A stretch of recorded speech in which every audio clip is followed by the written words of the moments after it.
नमस्कार दोस्तों, बहुत बहुत स्वागत है आप सभी का आज की एक और नए क्लास में। आज की क्लास में मैं आप सभी को रामधारी सिंह दिनकर का जो काव्य हम लोग पढ़ रहे थे कुरुक्षेत्र, इसके बारे में जो है मैं आप लोगों को पढ़ाने वाली हूँ।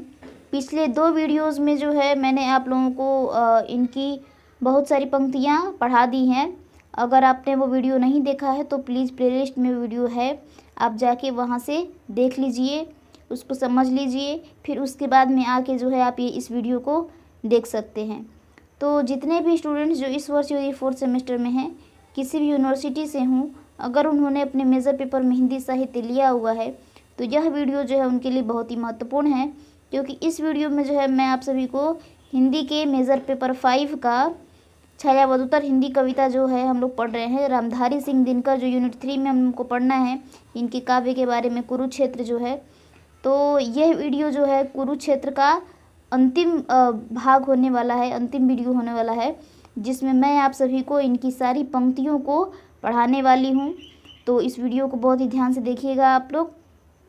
तो चलिए हम क्लास की शुरुआत करते हैं। तो इनकी जो पंक्ति है, इसके बाद लिखते हैं वो, रसवती भू के मनुज का श्रेय, यह नहीं विज्ञान कटु आग्नेय, श्रेय उसका प्राण में बहती प्रणय की वायु, मानव के हेतु अर्पित मानवों की आयु। उसके बाद उनकी ये पंक्ति होती है जिसका अभिप्राय है कि अब मनुष्य के लिए वास्तविक उपलब्धि योग्य बातों पर ध्यान दिलाते हुए कहते हैं कि रसों से भरी हुई इस पृथ्वी के मानव के लिए यह कटु विज्ञान जो अग्नि की तरह विनाशक है, श्रेय नहीं माना जा सकता। अब यहाँ पे वो लिख रहे हैं कि अब जो है मतलब कहने का मतलब ये है कि अब मनुष्य के लिए वास्तविक उपलब्धि के योग्य की जो बातें हैं उसको याद दिला रहे हैं कि रस भरी इस पृथ्वी के मानव के लिए यह कटु विज्ञान, ये जो विज्ञान है ये मानव के लिए बहुत ही कटु है, अग्नि की तरह विनाशक है, इसको जो है श्रेय नहीं माना जा सकता, श्रेयस्कर नहीं माना जा सकता है। आग्नेय से पहले विज्ञान के साथ कटु शब्द का प्रयोग करने का कारण यह है कि कवि विज्ञान के दुरुपयोग के कारण ही उसे श्रेय नहीं मान रहे हैं। आग्नेय से पहले जो है यहाँ पर विज्ञान शब्द के साथ कटु का प्रयोग इन्होंने किया है। तो कटु शब्द का प्रयोग करने का कारण ये है कि कवि जो है विज्ञान के दुरुपयोग के कारण ही उसे श्रेय नहीं मान रहे हैं, क्योंकि व्यक्ति जो है, मनुष्य जो है, विज्ञान का केवल सदुपयोग नहीं कर रहा है, इसका बहुत दुरुपयोग भी हो रहा है, इसलिए इसे श्रेयस्कर नहीं मानते हैं। स्वाभाविक रूप में अग्नि भी खराब नहीं होती, आग के बिना तो आदमी का काम ही नहीं चल सकता है, लेकिन वही आग अनियंत्रित होने पर विनाशकारी हो जाती है। कवि इस ओर ध्यान दिलाना चाहते हैं। अब कवि ये बताना चाहते हैं कि आग के बिना तो आदमी का काम चल ही नहीं सकता है, लेकिन वही आग जब अनियंत्रित हो जाए तो वह विनाशकारी हो जाती है, और इसी बात को जो है कवि याद दिलाना चाहते हैं। कवि का कहना है कि मनुष्य का श्रेय तो वास्तव में उसके प्राण में बहती प्रेम की वायु होगी। अब यहाँ पे कह रहे हैं कि मनुष्य का वास्तविक श्रेय तो वो होगा कि उनके प्राण में जो बहती हुई प्रेम की वायु है। मनुष्य सभी मनुष्यों से प्राणपण से प्रेम करेगा तो वह भाव उसके लिए श्रेय कहलाने योग्य होगा। मनुष्य जो है सभी मनुष्यों से प्रेम पूर्वक बात करेगा तो वही जो भाव है उसके लिए श्रेयस्कर होगा। इसके बाद कवि कह रहे हैं कि लेकिन अभी तो मानवों की आयु मानवों के लिए ही अर्पित हो रही है, मानवों की जो आयु है ये मानवों के लिए ही अर्पित हो रही है, मनुष्य ही मनुष्य के लिए खतरा बन रहा है। इस स्थिति को उलटकर जब किसी मानव के कल्याण के लिए कोई मानव अपनी आयु समर्पित करेगा, अपना जी जान लगा देगा तो यह उसके लिए श्रेय ही बात होगी। अब कह रहे हैं कि इसी स्थिति को जब वो उलट देता है, जहाँ मनुष्य के लिए खतरा है, अगर इसी स्थिति को उलट दिया जाए और मानव कल्याण के लिए कोई मानव अपनी आयु समर्पित कर रहा है, अपना जी जान लगा दे रहा है, तो ये बात श्रेयस्कर हो सकती है। आगे लिखते हैं, श्रेय वह विज्ञान का वरदान हो सुलभ सबको सहज जिसका रुचिर अवदान, श्रेय वह नर बुद्धि का शिव रूप आविष्कार, ढो सके जिससे प्रकृति सबके सुखों का भार, मनुज के श्रम के अपव्यय की प्रथा रुक जाए, सुख समृद्धि विधान में नर के प्रति झुक जाए। अब इस पंक्ति में देखिए कवि कह रहे हैं कि मनुष्य के लिए विज्ञान के उत्तम रूप को कल्याणकारी बताते हुए उसको अपनाने को श्रेयस्कर बतलाते हुए कहते हैं कि विज्ञान के जिस रूप से सबको सहजता पूर्वक उत्तम और कल्याणकारी अवदान अर्थात कल्याणकारी कार्य एवं उसके लिए आवश्यक साधन आदि सुलभ हो सके, यह वह रूप वरदान समान होगा और वह मनुष्य के लिए वास्तविक श्रेय हो पाएगा।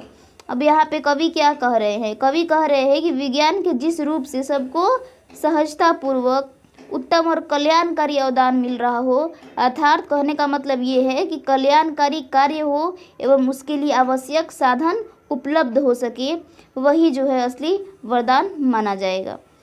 मनुष्य की बुद्धि द्वारा किए गए वैसे कल्याणकारी आविष्कार जिससे सबको सुख मिल सके और प्रकृति को भी क्षति ना पहुँचे, लोगों को सुख प्रकृति के लिए उसे दबा देने वाला भार न बन जाए, वास्तव में मनुष्य के लिए उपलब्धि की बात होगी। अब कह रहे हैं कि मनुष्य की बुद्धि द्वारा किया गया कोई ऐसा आविष्कार जिससे सबको सुख मिल सकता हो और उससे प्रकृति को भी किसी प्रकार की कोई क्षति न हो और लोगों का सुख जो है प्रकृति के लिए उसे दबा देने वाला भार ना बन जाए, वही जो है वास्तव में मनुष्य की उपलब्धि होगी। इसके बाद कवि लिखते हैं कि बहुत सारे कार्यों में मनुष्य के परिश्रम का अपव्यय होता है, अर्थात साधन के अभाव में छोटे कार्य के लिए बहुत से लोगों को बहुत अधिक परिश्रम करना पड़ता है।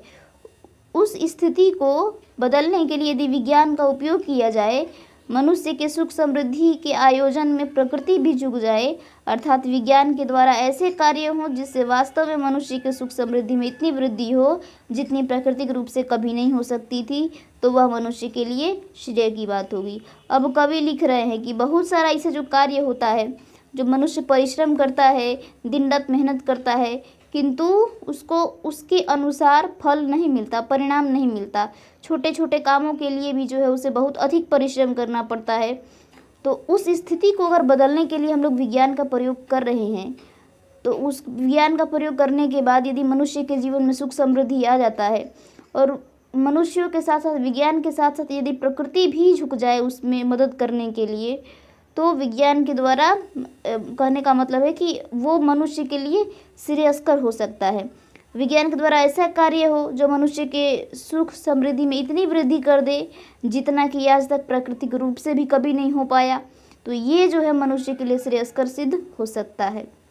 अगली पंक्ति में ये लिखते हैं, साम्य की वह रश्मि स्निग्ध उदार, कब खिलेगी विश्व में भगवान, कब सुकुमल ज्योति से अभिषिक्त हो सरस होंगे जली सुखी रसा के प्राण।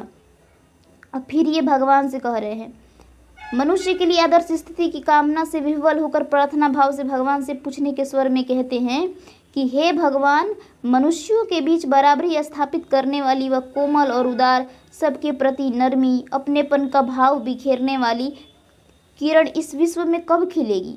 कब इस जली और सुखी पृथ्वी के प्राण उस सुंदर कोमल ज्योति से सिंचित होकर सरस होंगे? यहाँ कवि का साम्य से कम्युनिज्म का तात्पर्य नहीं है।